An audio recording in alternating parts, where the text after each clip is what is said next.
j'ai réalisé l'autre jour que c'était dur pour moi de me souvenir de mes rêves.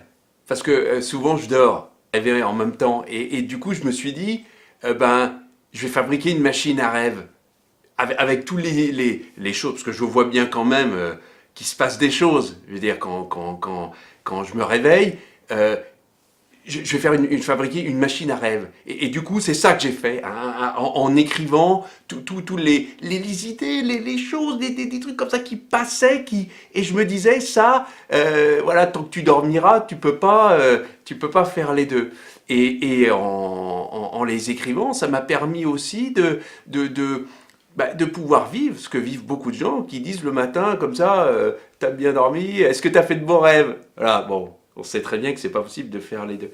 Et alors après, j'écris les rêves et j'ai mis ça dans une fabrique à rêves pour pouvoir après aussi, moi, les raconter. Alors, j'ai plein de choses que je pourrais raconter sur les rêves, mais il y en a un qui m'a interpellé l'autre jour et je me suis dit que c'est quand même dingue que les gens aient des pensées pareilles. Bon, et en plus, en l'occurrence, c'était moi.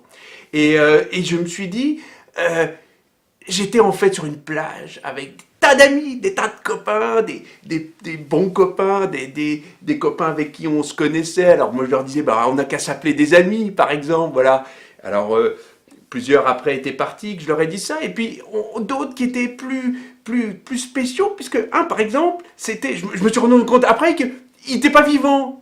C'était un coquillage, par exemple. Non, mais c'était un rêve.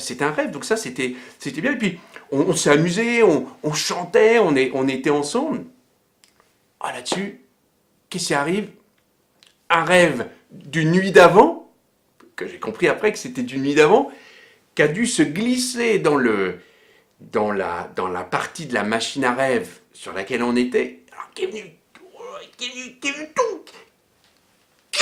tout foutre en l'air, quoi. C'était pas prévu comme ça. C'était du coup de la plage. Alors c'était un rêve. J'étais policier et je savais que souvent je faisais ce rêve quand je dormais pas.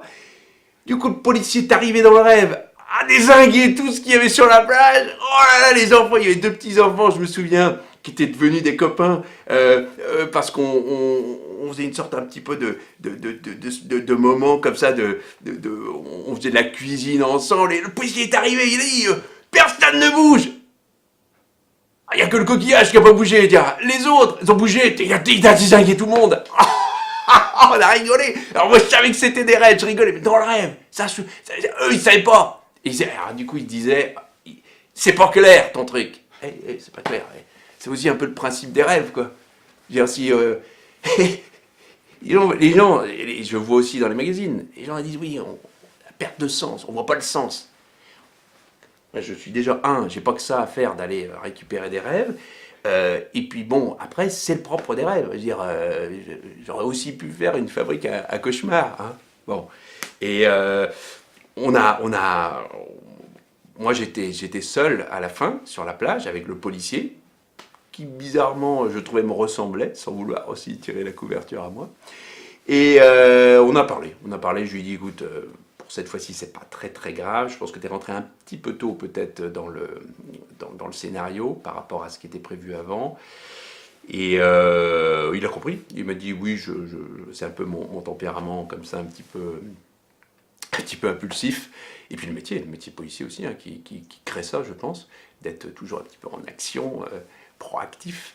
Et voilà, je dis voilà, si c'est à refaire, sachant que les rêves, pas toujours facile de gérer, hein, qu'est-ce qui va se passer. Si c'est à refaire, peut-être que on peut prendre un peu de temps avant pour que voilà, je définisse un peu ton rôle et ça éviterait aussi que tu foires les seuls amis que j'avais, quoi. Voilà.